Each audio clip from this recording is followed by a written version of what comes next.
లక్షల్లో సంపాదించడం ఈ రోజుల్లో సాధ్యమా? అవును, ఇట్స్ పాసిబుల్. ఇన్వెస్ట్మెంట్ అక్కర్లేదు, రిస్క్ లేదు. ఇది డబ్ల్యూ కామర్స్. కడప జిల్లా కమలాపురంలో ఆసక్తికరమైన రాజకీయ పరిణామాలు చోటు చేసుకుంటున్నాయి. ఏదైతే మాజీ ఎమ్మెల్యే వీరశివారెడ్డి చేసిన వ్యాఖ్యలు ఇప్పుడు రాజకీయ వర్గాల్లో చిచ్చును రాజేసుకున్నాయి. సో ఈ నేపథ్యంలో మనతో పాటు మాజీ ఎమ్మెల్యే వీరశివారెడ్డి గారు ఉన్నారు. ఆయన అడిగి తెలుసుకునే ప్రయత్నం చేద్దాం. అయ్యా, ముందుగా మీకు నమస్కారం. అయ్యా, నమస్తే. ఏమిటి మీ వ్యూహం? రాజకీయంగా పునఃప్రవేశం చేయాలి అనేది నా అభిప్రాయము. ఎందుకంటే కమలాపురం నియోజకవర్గంలో నేను చేసిన అభివృద్ధి తప్ప మొత్తం వెనకబడిపోయింది. ఇప్పుడు ఉండే రెండు పార్టీలకు చెందిన ఎమ్మెల్యేలు కానీ మాజీ ఎమ్మెల్యేలు కానీ దాన్ని పనికి రాకుండా అభివృద్ధి దిశ తీసుకుపోకుండా రకరకాలుగా ఇబ్బందులు పెడుతున్నారు. కేవలం వీళ్ళు రాజకీయాలు వచ్చింది మొదటి కారణం ఏమంటే వైసీపీ వాళ్ళు కానీ టీడీపీ వాళ్ళు కానీ స్వలాభం కోసమే వచ్చినారు. నియోజకవర్గంను పిప్పి చేసి పిండి చేసి నూనెను పిండి స్వార్థానికి వినియోగించుకోవాలని చూస్తున్నారు. అంటే వీళ్ళు ప్రజాసేవ చేయాలని కానీ ప్రజలకు ఓట్లు వేసినారే వాళ్ళ రుణం తీర్చుకోవాలని కానీ వాళ్ళ నియోజకవర్గం అభివృద్ధి చేస్తాం అని కానీ ప్రభుత్వం నుంచి కావలసిన అన్ని రకాల నిధులు తీసుకొచ్చి నియోజకవర్గానికి ఉపయోగపడతామనే ఆలోచనే లేదు. అభివృద్ధి చేయడం ఎట్టున్నాయి. ఇప్పుడుండే ఎమ్మెల్యే అయితే కమలాపురం నియోజకవర్గంలో ఉండే సహజ వనరులు ఏంటి సహజ వనరులు? ఇసుక, రోడ్డుకు సంబంధించిన మురుము, మొత్తం దాదాపు 200-300 ట్రాక్టర్లు పెట్టి కొట్టిపారేస్తున్నాడు. ఇసుక ఏడు కానేస్తే చాలు 5 క్వారీలు పెట్టి 5 క్వారీల నుంచి ఇసుక తోలుతున్నాడు. అంటే ఇవన్నీ అధికారికంగా ఉన్నటివే కదా? అధికారికంగా ఉంటే మనం చెప్పాల్సిన అవసరం ఏముంది? మనం దాన్ని పాయింట్అవుట్ కూడా చేయరు. ఎటువంటి పర్మిషను లేకుండా సహజ వనరులు కుళ్ళగొట్టడమే పనిగా పెట్టుకొని ఈ రకంగా చేస్తున్నారు. నీవు ఈ 5 క్వారీలు ఏది సంగమేశ్వర దేవాలయం దగ్గర, కొండూరు దగ్గర, పైడి కాలువ దగ్గర,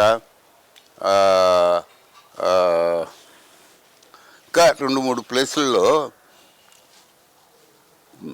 అసలు ఇసుకను ఇష్టం వచ్చినట్టు తోడి పారేసి తోలుతాండారు. ఆ చుట్టుపక్కల పల్లెలోళ్ళు లబోదిబోమని కొట్టుకుంటున్నారు. ఎందుకంటే ఇసుక తీసుకొని పోతే వాళ్ళకు మంచినీళ్లకు చాలా ఇబ్బందులు పడతారు. రేపు ఎండాకాలంలో ఇసుక తీసి తోలుకొని పోతే మంచినీళ్లకు చాలా ఇబ్బందులు పడతారు. ఇవన్నీ వాళ్ళకి ఏం పట్టలే, వాళ్ళ ఆదాయమే. అవును, ఎందుకు ఉన్న ఫలంగా ఈ ఆలోచన వచ్చింది మీకు రాజకీయాల్లోకి రావాలి అంటే? ఇంతకాలం సద్ధతగా ఉన్నారు కదా, ఎందుకు రాజకీయాల్లోకి? నరసింహారెడ్డి ఆయన కుమారుడైన ఎమ్మెల్యే కోటం గ్రామానికి నెలకు ఒక తూరు రావడము, నేను ఇది అభివృద్ధి చేసినా అదే అభివృద్ధి చేసినా అని చెప్పడము, వీరశివారెడ్డి ఏం చేయలేదనడము, ఇట్లా ప్రవర్తిస్తా అంటే మా ఊళ్ళోకే వచ్చి నన్ను చెనికినాడు కాబట్టి నేను ఆయనను నియోజకవర్గ వైడ్గా చెనకాలనుకొని ఆయన చేసిన తప్పులు, ఆయన రావణాసుడి పరిపాలన, ఆయన సహజ వనరులను పిండుకొని డబ్బు చేసుకోవడము, ఇవన్నీ నేను బయట పెట్టాలని నిశ్చయం చేసుకొని వచ్చిన. ఆయన 4 మాటలు పోటీ చేసినాడు. 440 160 కోట్లు ఖర్చు అయింది. నిన్న ఒక 40 కోట్లు ఖర్చు అయింది ఆయన కొడుకు. 200 కోట్లు పిండుకోవాలా, మనకు ఈ అధికారం వచ్చింది, మనం ఎమ్మెల్యే అయినాం, మన ప్రభుత్వమే పైనుంది కాబట్టి పిండుకోవాలనే ఉద్దేశంగా చేస్తున్నాడు. ఆయన చరిత్ర ఎట్లాంటిదంటే సహజ వనరులను పిండుకోవడము, ఆయనకు 400 ఎకరాలు భూమి, అంటే బీదా సాదా యాదవులది, బలహీన వర్గాలది, ఎస్సీలది, వీళ్ళందరిది కూడా ఇప్పుడు ఈడ ఒక 5 ఎకరాలు కొంటాడు, అది అతను చెప్పిన రేటుకి ఇచ్చిపోవాల్సిందే. ఆ పక్కనుండేవాడు గట్టు తెంపేస్తాడు, అది కలుపుకుంటాడు, వాడు లబోదిబోమని పోతే ఇదరా వానికి 50,000 ఇచ్చినా నీకు 60,000 ఇస్తా తీసుకొని పొమ్మంటాడు. ఇట్లా మొత్తం 400 ఎకరాలు కబ్జా చేసినాడు. భూ సంస్కరణను చట్టం అనేది పివి నరసింహారావు టైంలో వచ్చింది.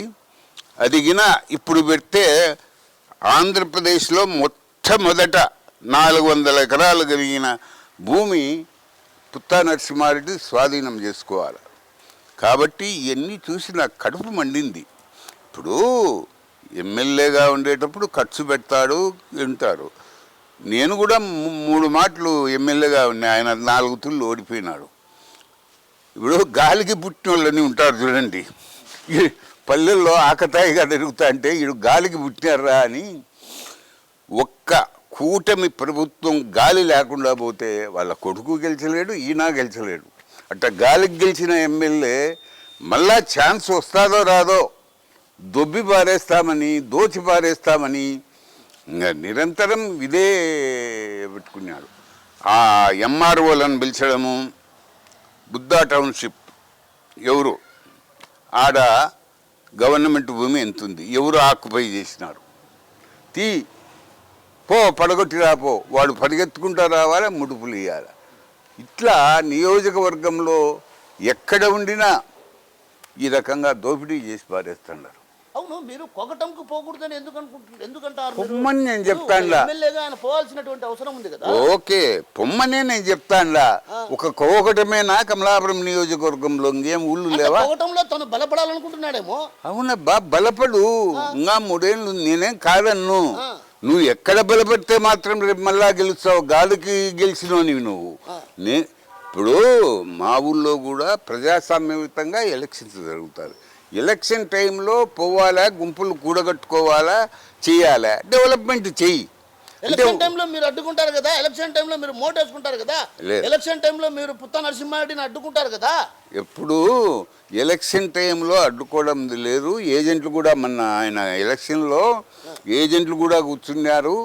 ఆల్రెడీ ప్రజాస్వామ్యయుతంగా ఎలక్షన్ జరిగింది, అడ్డుకునే ప్రసక్తే లేదు. గతంలో ఆయన దండయాత్రకు వచ్చినాడు, తుపాకులు తీసుకొని జనాన్ని పిలుచుకొని మా ఊర్లోకి రావాలని ప్రయత్నం చేసినాడు. అప్పుడు అడ్డుకున్నాం తప్ప ఎలక్షన్లు ఎప్పుడు అడ్డుకోలే. అంటే రావచ్చు అంటారు. అయితే ఎప్పుడైనా అంటే మా ఊరికి వచ్చినట్టే ఇతరుల ఊళ్ళు ఉన్నాయి కదా. మా ఊళ్ళకు ఒక 5 మాటలు వస్తే మా ఊరికి ఇతర ఊళ్ళకు కూడా ఒక తూరి పో. ఇతరులు ఏవి పట్టించుకోలే. ఏ ఊరికన్నా పోతాడా, ఏమన్నా పోతాడా, ఏమన్నా చేస్తాడా? లేదు డెవలప్మెంటు. మా ఊరికే 4 కోట్ల సిమెంటు రోడ్లు పెట్టానని మా ఊరికి నువ్వు ఎమ్మెల్యేగా ఎక్కడికైనా పోయేదానికి అవకాశం ఉంది, మనమే కారణం. మనది ప్రజాస్వామ్య దేశం. ప్రజాస్వామ్య దేశంలో ఏ వ్యక్తి అయినా కానీ ఎక్కడికైనా పోవచ్చు. కానీ ఒక ప్రత్యేక దృష్టితో వీడికే వచ్చి కలకడం మొదలు పెట్టడంతో నేను ఈ రకంగా రియాక్ట్ కావాల్సి వచ్చింది. అవును, పోయిన ఎలక్షన్లో మీరు ఆయనకు ఆపోజిట్గా చేశారు కదా. చేసిన వైసీపీకి చేశారు కదా. చేసిన తప్పేముంది. మరి పార్టీలో ఉంటూ కూడా మీరు పార్టీకి వెన్నుపోటు పొడిచారు. ఏ పార్టీలో ఉన్నా? అప్పుడు టీడీపీలో లేరా మీరు? లేను, స్తబ్దతగా ఉన్నారు. జగన్ దగ్గరికి పోయి పార్టీలో చేరినా, వైసీపీలో చేరి వచ్చి చేసిన. తర్వాత ఇంకొకటి విషయం పెద్ద ఒకటంలో నేను చేసిన అభివృద్ధి అంటారు. ప్రస్తుతం ఆయన 4 కోట్ల రూపాయల మేర పనులు కూడా మొదలు ఇంకా జరగలేదు కదా. తర్వాత Thank you. ఇళ్ళ విషయం కూడా మీరు అంటారు నేను ఇచ్చిన ఇల్లు ఎప్పుడన్నా ఆయన ఒకటి ఇచ్చినాడేమో కనుక్కోండి. ఒక్కట్లేదు, కోవటంలో ప్రతి ఒక్కరికి ఇండ్లు ఇచ్చినా సిమెంట్ రోడ్లు వేయించినా అంటే 20 ఏళ్ళ కిందటి వేసిన సిమెంట్ రోడ్లు కాబట్టి అవి తగ్గుబడి పోయి ఉండొచ్చు. తర్వాత కోగటానికి కావలసిన సౌకర్యాలన్నీ కూడా చేసిన ఎక్కడా లేదు. మా ఊరికి 35 kV సబ్స్టేషన్ తీసుకొచ్చి పెట్టి అక్కడ 5-6 మందికి ఉద్యోగాలు కూడా ఇప్పించిన. ఆర్టీపీపీలో నేను మా ఊర్లో ఒక 20-25 మందికి, మా నియోజక పరిధిలో ఇంకా 10-15 మందికి అందరికీ ఆర్టీపీపీలో వేయించిన నిరుద్యోగులకు. నువ్వు అట్లాంటిదేనా మంచి పనులు చేయవయ్యా. అవును, ఒక మాట అన్నారు మొన్న పండగకు పోయినారు కదా, పండగ పోయిన సందర్భంగా నా వెన్నంటే ఉండి నాకు ఎన్నుపోటు పొడిచినారు వాళ్ళ పీజీ ఏంటది. మా ఊర్లో కొందరు ఆడికి పోయి అంటే నేను ఆర్టీపీలో కొందరు నేర్పించిన 2-3 వాడికి పోయి చేస్తే నేను ఉద్యోగం కల్పించి నేను వానికి కూడుబెట్టి నెలకు 25,000 రూపాయలు జీతం వస్తూ ఉంటే వాడు ఇట్లా చేయడం బాగుండదు కదా, వానికి తగిన శాస్తి చేస్తాను అని చెప్పిన. అంటే కాళ్ళు ఇచ్చే కేడరా లేదు, మాటలు అంటాం కానీ మనమంతా ప్రజాస్వామ్యయుతంగానే ఉంటాం. అంటే నేనేమంటానంటే మీ క్యాడర్ ఒకప్పుడు ఉన్న క్యాడర్ ఇప్పుడు మీ దగ్గర లేదు కదా అని నేను ఇంకా ఎక్కువ ఉంది. ఇంకా ఎక్కువ అదేలా అంతే కదా. ఇప్పుడు ఒక ఊరికి ఏ ఊరికైనా రమ్మను, ఎమ్మెల్యేని రమ్మను, ఒక 4 రోడ్ల కూడల్లో ఆయన ఉండమను, ఆ ఊరికే నేను పోతా 4 రోడ్ల కూడల్లో. కాదు కాదు కాదు, జనం ఎవరి దగ్గరికి వస్తారు, ఎవరి దగ్గర సమస్యలు చెప్పుకుంటారు, ఎవరు రిసీవ్ వీళ్ళని ఎవరు బాగా రిసీవ్ చేసుకున్నారు అనేది మీకే అర్థమవుతుంది. ఇప్పుడు నేను మాస్ లీడర్ను, ఎక్కడ పోయినా కానీ ప్రజలతో మమేకమైపోతా. ఏదో రిజర్వ్డ్గా ఉండను, నేను ఎమ్మెల్యే అనే పొగురు ఉండదు నాకు. ఇప్పుడు ఎమ్మెల్యేగా ఉన్నట్టు పొగురు లేదు నాకు. అంతేకాకుండా వాళ్ళ నాయన పుత్తా నరసింహారెడ్డి అనేవాళ్ళు 400 ఎకరాలు కబ్జా చేసినాడు. ఆ చుట్టూరు చేసి మామిడి చెట్లు, చింత చెట్లు ఇవన్నీ వేసి తన ఎస్టేట్ను నిర్మించుకున్నాడు. మరి మీరు అప్పుడు ఎమ్మెల్యేగా ఉన్నప్పుడు ఎందుకు దీని మీద దృష్టి పెట్టి కేసులు పెట్టలేకపోయారు? అప్పుడు ఎప్పుడు 15 ఏళ్ళు, నేను 20 ఏళ్ళు అయింది ఎమ్మెల్యే కావండి. అప్పుడు లేవు ఇట్లాంటివన్నీ, ఇప్పుడు లేవు. అంటే మీరు ఎమ్మెల్యేగా లేని సందర్భంలో మన రవిరెడ్డి ఏం చేస్తున్నాడు? ఆయన నిద్రపోతా అంటాడు, రాత్రి నిద్రపోతాడు, పొద్దున్నీడు 11 గంటలకు వస్తాడు, హలో హలో అంటాడు, దెంకొని అడుగుపోయి కూర్చొని తన వ్యాపారాలు తన కథ చూసుకుంటాడు. ఇంత జరుగుతుంది, ఈ 2 ఏళ్ళు కావస్తుంది. ఎప్పుడైనా ఈ ఎమ్మెల్యే అయిపోయాను ఒక మాట కానీ, ఆయన రవిరెడ్డి గారు ఈ ఎమ్మెల్యేని ఒక మాట అనడం కానీ ఎక్కడన్నా చూసినారా?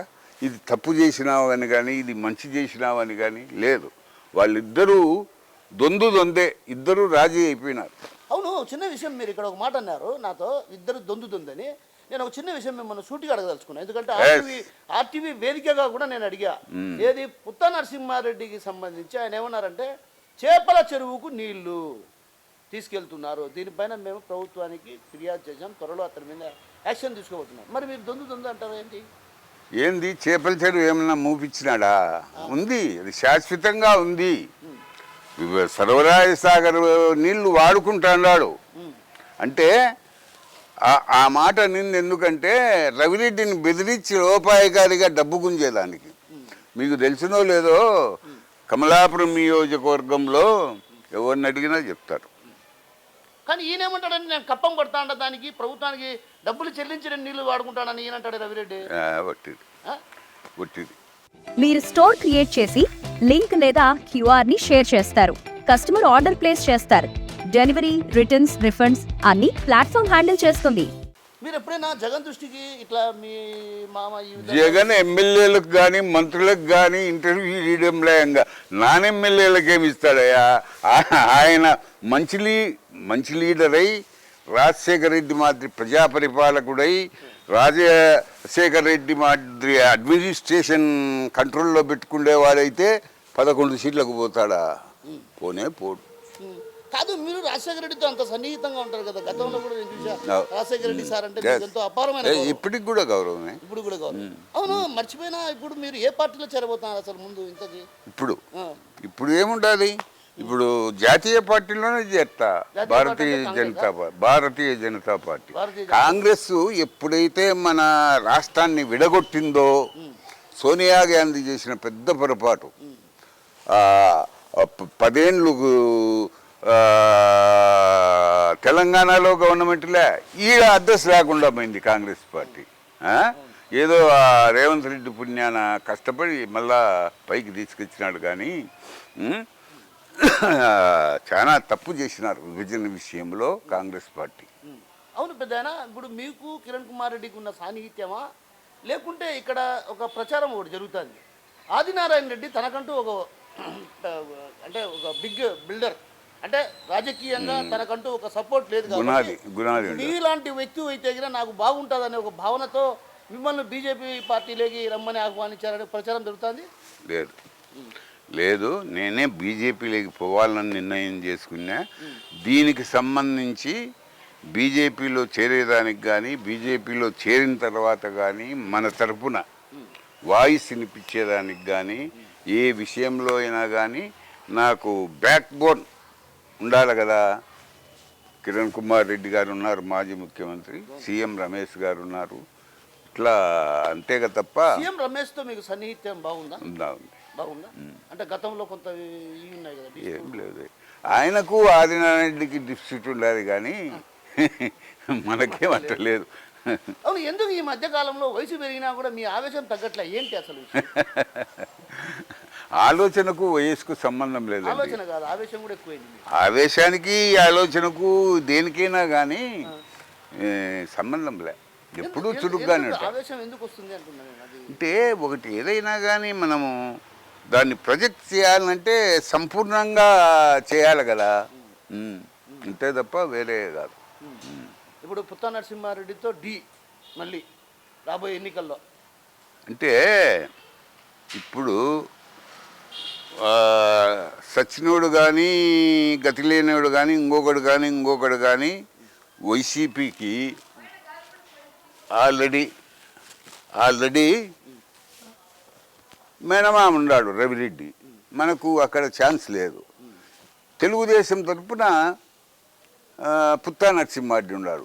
పుత్తా నరసింహారెడ్డికి మనకు డి అనేది లేదు, రాసి పెట్టుకో. ఆయనకి సీట్ ఇస్తే నేను ఊరుకుండాలి, నాకు సీట్ ఇస్తే ఆయన పక్కన ఉండాలి. మరి ఇంకా మళ్ళీ నేను ఎమ్మెల్యే అవుతాను అయితా అదే అంటున్నా. పొత్తులో భాగంగా ఆయనకు ఒకవేళ సీట్ ఇచ్చే మీరు ఎక్కడ? నా కాన్ఫిడెన్స్ అయ్యా, నాకే సీట్ వస్తుందని. అంత కాన్ఫిడెన్స్? అంత కాన్ఫిడెన్స్ ఉంది, ఖచ్చితంగా నాకే సీట్ వస్తుంది, ఎమ్మెల్యే అవుతా. ఇంకొకటి కూడా చెప్తా చూడు, తొందరలోనే ఈ డీలిమిటేషన్ నియోజకవర్గాల పునర్విభజన జరుగుతుంది.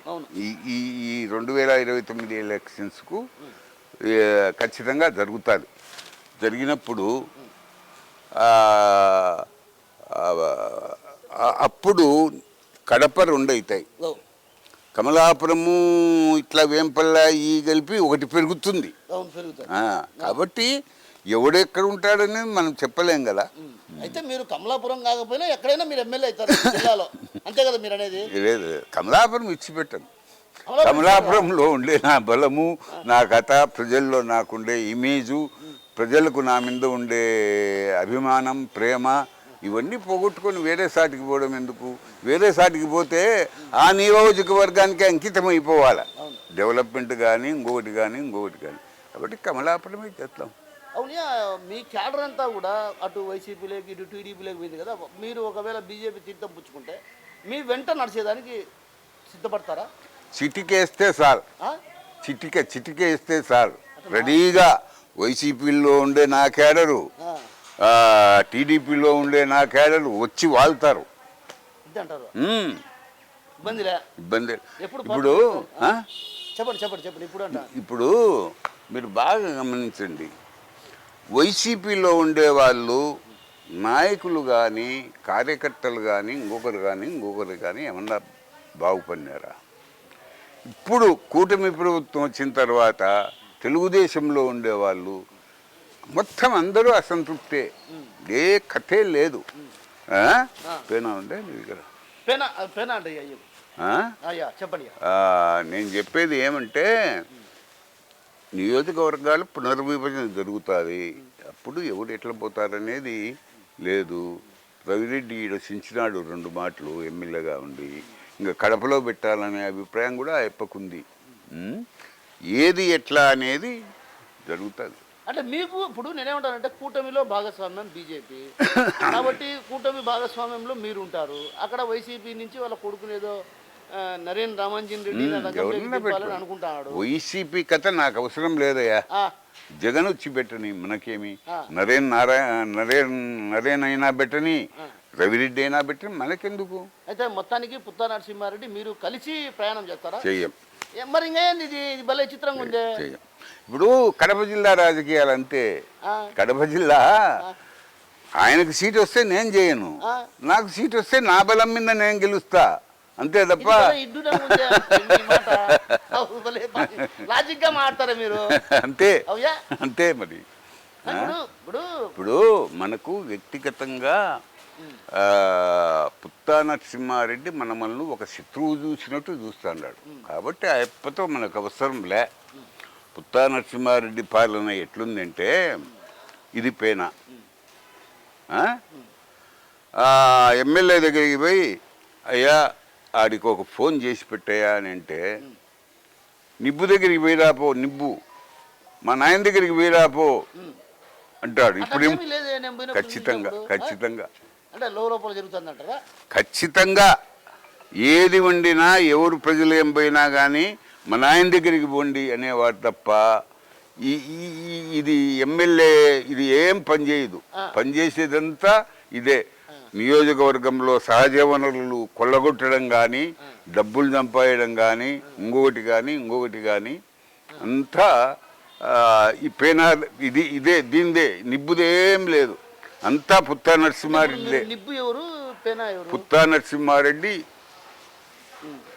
ఈ నిబ్బు ఎమ్మెల్యే చైతన్య రెడ్డి. అట్లేం లేదు, బాగానే జరుగుతుంది కదా. ఏం లేదు. అయ్యా వాళ్ళ నువ్వు కావాలంటే నియోజకవర్గంలో విచారించుకో. ఎమ్మెల్యే దగ్గరికి పోయి ఎవరన్నా ఒక రిక్వెస్ట్ అడిగినారంటే నాయన అడిగి రాపో అంటాడు. నాయన దగ్గరికి పోతే లంజా కొడక, నాకు తెలియకుండా నువ్వు ఎమ్మెల్యే దగ్గరికి ఎందుకు పోయినారా, నా దగ్గరికి రావాలి, ఇదే వరుడు మాట్లాడతాడు. అప్పుడు ఆయన చెప్పేదైతే ఆయనే చెప్తాడు, చెప్పకపోతే ఈ నిబ్బుకు చెప్పి చీరా అంటాడు. అంతవరకు నాయన పర్మిషన్ లేనిది ఏది చేయడు, కత్తే లేదు. అవును, ఇప్పుడు బాగా కడప జిల్లాలో గెలిచేటువంటి ఎమ్మెల్యేలలో పుత్తా నరసింహారెడ్డి, అదే పుత్తా చైతన్యారెడ్డి ఒకటే కడప జిల్లాలో, మిగతా ఎమ్మెల్యేలంతా ఓటమి పాలవుతారు ప్రచారం ఉంది. అంటే వరదరాజరెడ్డి కూడా ఓటమి పాలు అవుతాడా, మాలవి కూడా మాత్రమే బాగా బలం. ఈ 5 మందిలో అది ఒకటే ముందే ఎత్తిపోయేది, కమలాపురమే ముందే ఎత్తిపోతా. బలం బాగుంది, కేడర్ను బాగా కాపాడుకుంటూ వస్తా అన్నట్టు. ఏం లేదు, మీరు విచారించండి. ఇప్పుడైతే మొత్తానికి స్థానిక సంస్థల ఎన్నికల్లో కూటమిలో ఇప్పుడు మీరు ఎట్లా 10-15 రోజుల్లో బీజేపీ తీర్థం పుచ్చుకుంటున్నారు? బీజేపీలో చేరిన తర్వాత ఎన్ని ఆలోచన చేస్తాం. అప్పుడు వాటర్ రాకుండా ఎట్టబోతుంది? బీజేపీలో చేరిన తర్వాత స్థానిక సంస్థల ఎలక్షన్స్ కానీ, కోఆపరేటివ్ ఎలక్షన్స్ కానీ, ఏదైనా కానీ అన్నిట్లో మీ వాటా మీకు కావాల్సిందే. కూటమిలో ఉండేవాళ్ళు ఎట్లా పంచుకుంటారో అట్లా వస్తాయి, మామూలుగా 70-30 అట్లా వస్తాయి, ఆటోమేటిక్గా ఖచ్చితంగా వస్తాయి. రాకపోతే ఏం చేస్తాడు ముందు చేరకతడికే ఆ మాట చెప్తే ఎట్లా చేరని? ఈనప్పుడు వాళ్ళు ఈనప్పుడు మన సుశక్తిని మనం పెట్టి పారేస్తాం. వాళ్ళు ఈసారి మరో వీరశివారెడ్డిని చూడబోతున్నాం. Youth young and dynamic hero లాగా విరుచుకుపడతారు అన్నట్టు. ఖచ్చితంగా. అయితే ఈసారి నేనేం పోటీ చేయను, మా వారసులను దింపుతా. మా మనవడు ఉన్నాడు, చూసింటాడు మీరు, పేరేం పేరు ఇంత మీ మనవడు? నితిన్ రెడ్డి. ఆహా. ఏం చేస్తున్నాడు? డాక్టర్ అయిపోతుంది 1 సంవత్సరాన్ని, దింపేస్తా. ఆయన దించేస్తావు, మనవడిని రాజకీయాలకు తెస్తున్నావు అయితే. నువ్వు కాదు పోటీ. మరి నేను ఎమ్మెల్యే అంటావు, మళ్ళీ నాకు మనవడిని దించుతా అంటావు. రకరకాలుగా మాట్లాడుతుంటాం. కొంతమంది ఆవేశంగా ఉన్నప్పుడు మాట్లాడుతుంటాం. ఇప్పుడు నాకు 80 ఏళ్ళు వచ్చినాయి, ఇంకా నాకు ఓపిక తగ్గింది, ముందు ఉత్సాహం లేదు. విధి లేని పరిస్థితిలో నేనైనా పెడతా. అంటే మీ మనవడు మీ మాదిరి రాజకీయాలు చేయలేడు కదా? ఎందుకు చేయడు? ఇప్పుడు టార్చ్ లైట్ వేస్తాం, టార్చ్ లైట్ వెనక పడతా నచ్చిపోతా అంటాడు. అంతే. వెనకల నేనుంటా. అంటే ఇప్పుడు మీరు ఒక చిన్న మాట అన్నారు, ఒక చిన్న మాట పిన్నింది. ఒకవేళ మీ మనవడు పోటీ చేశాడు అనుకుందాం, పూర్తి స్వతంత్రం ఇస్తా. వాడు నేర్చుకోవాలి కదా, ఇప్పుడు వాడు నేర్చుకోవాలా, అనుభవం రావాలా, పూర్తి స్వాతంత్రం ఇస్తా. అతనికి నిర్ణయాధికారం ఉంటాయి. అతను ఏదైనా నన్ను సలహాలు అడిగినప్పుడు చెప్తా. ఒరే నాయన ఇట్ట పోరా, నువ్వు ఎక్కడికి పోయినా మనుషులతో బాగుండు, నవ్వుతా పలకది. నీ వయసోళ్ళు వస్తే, పెద్దోళ్ళు వస్తే నమస్కారం పెట్టు, నీ వయసోళ్ళు వస్తే భుజం మీద చెయ్యి కౌగలించుకో, ప్రజలతో ఆహ్లాదకరంగా మాట్లాడమని చెప్తాను. అవును. ఇప్పుడు మీరు నాకు సూటిగా నాకు సమాధానం చెప్పలేకున్నారు ఇప్పటికి కూడా. మీరు ఇప్పుడు బీజేపీలో చేస్తాను ఎవరి ద్వారా? కిరణ్ కుమార్ రెడ్డి, ఆదినారాయణ రెడ్డి. కిరణ్ కుమార్ రెడ్డి, ఆదినారాయణ రెడ్డి. ఆదినారాయణ రెడ్డి లేదు, కిరణ్ కుమార్ రెడ్డి లేదు. డైరెక్ట్గా మాధవ్తో మాట్లాడినా, సీఎం రమేష్తో ఒక తూరికి ఫోన్ చేయించిన, వీరశివారెడ్డి సర్చ్ చేసుకోమని, రెడీ రమ్మన్నాడు. ఇప్పుడు కోడలు పిల్లోళ్ళని గంట అంటే అత్త వద్దంటారే, పార్టీ బలపడాలి కదా, వాళ్ళకు పార్టీ బలపడాలి కదా. కాబట్టి ఇప్పుడు చేర్చుకుంటే దండిగా బీజేపీ లేకపోకుండా నిరోధించేదానికి పుత్తా నరసింహారెడ్డి సర్వశక్తులు ఒడ్డుతాడు. చైతన్యరెడ్డి మాధవ్ జిల్లా స్టేట్ అధ్యక్షుడు మాధవ్ దగ్గరికి పోయి, మేము ఉండాం సార్, మీరు వీరశివాడిని చేర్చుకోవాలని అంటే, మీ పార్టీ వేరు మా పార్టీ వేరు పోయా అన్నారు. తర్వాత ఈరోజు జిల్లా ఇన్ఛార్జి మంత్రి వచ్చింది, సవితమ్మ దగ్గరికి పోయినారు. ఏమని, అమ్మా వీరశివారెడ్డి బీజేపీలో చేరుతున్నాడు, మనం చంద్రబాబు నాయుడు దగ్గరికి పోయి మాధవ్కు చెప్పించి ఆ పని చేర్చుకోకుండా చేయాలా, పొదాంపా అని. మీది ఇప్పుడు జిల్లాలో ఉంది ఆమె మంత్రి, వెళ్ళిపోయింది అని ఆమెను పోయి అడిగినారు కూడా. అయితే ఆమె ఏం చెప్పినారని మనకు తెలియదు. అంటే మీరు రావటం వల్ల వాళ్ళకి ఏంటి ఇబ్బంది? ఇబ్బంది లేదు కదా మీరు రావటం వల్ల? నాకు సీట్ వస్తే వాళ్ళు ఖాళీ, వాళ్ళకి సీట్ వస్తే నేను ఖాళీ, ఇంకా ఇబ్బంది ఏముంది అంతకంటే? ఉండేది నేనుంటా, కానీ వాళ్ళు ఉండరు కదా. నేనుంటా, వాళ్ళు ఉండరు కదా. సో మొత్తానికైతే మీరు ఒక రాజకీయ వేడిని రగిల్చినారు మొత్తానికి.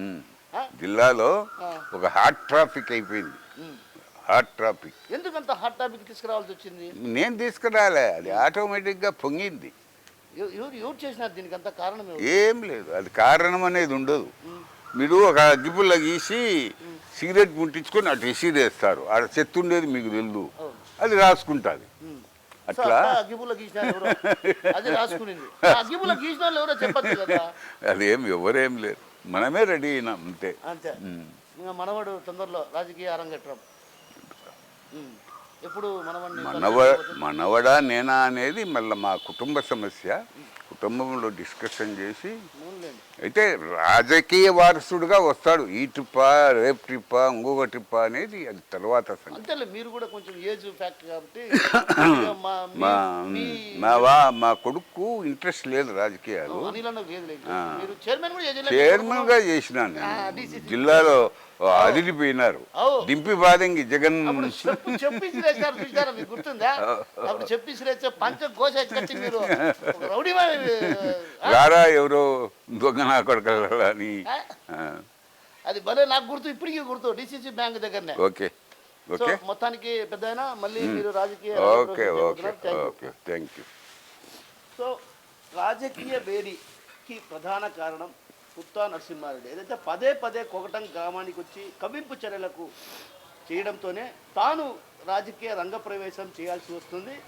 అయితే తన క్యాడర్ అంటూ ఎక్కడికి పోలేదు. తన క్యాడర్ చిటికేస్తే ఈ నిమిషానికి వాళ్ళే పరిస్థితి. కాబట్టి రాబోయే రోజుల్లో ఖచ్చితంగా ఎమ్మెల్యే అయి తీరుతా. అయితే తన వారసుడిగా తన మనవడా లేకుంటే తానా అన్న విషయం అది కుటుంబంలో అంతర్గతంగా చర్చించుకున్న తర్వాత నిర్ణయం తీసుకుంటున్నాం. త్వరలో బీజేపీ పార్టీ కండువా కప్పుకొని కడప రాజకీయాల్లో వేడిని రగిల్చబోతున్నాను అంటుండు. చక్రం తిప్పుతానంటూ కూడా మనతో పాటున్నటువంటి వీరశివారెడ్డి గారు చెప్తున్నారు. కెమెరా పర్సన్ రాముతో కిషోర్, RTV, కమలాపురం నుంచి. హోమ్ మేకర్ అయినా, కంటెంట్ క్రియేటర్ అయినా, కిరాణా షాప్ ఓనర్ అయినా అందరికీ సమాన అవకాశం. భారతదేశం మొత్తం మీద దాదాపు 25,000 మందికి పైగా WCommerce తో స్టోర్స్ నడుపుతున్నారు. Visit www.wcommerce.store